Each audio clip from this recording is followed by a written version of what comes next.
Hey, this is Seth at 62 Sales. Today we're going to be installing a Carefree slide out topper.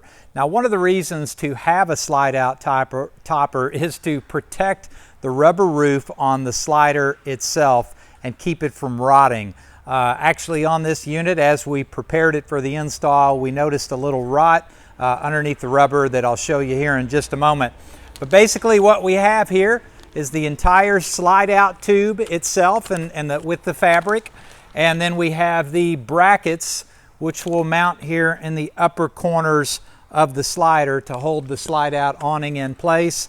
We did go ahead and put some blue tape down as we're drilling the holes to keep from cracking the fiberglass or damaging the paint any further. So let me show you though one of the reasons why you want to make sure you have a slide out topper over top of your slider.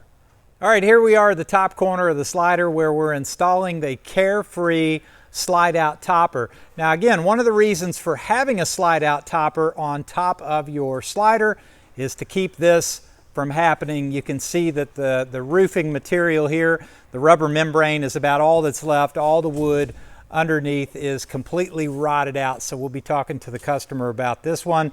But we are going to go ahead and proceed with installing the slide out toppers as planned. Okay, so as you can see, we have the slide topper brackets are in place. Now these are actually adjustable in and out depending on the width of the overall slide top awning.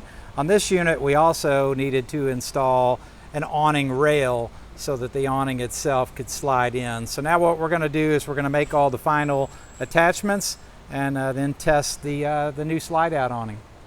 So the slide topper installation is now complete.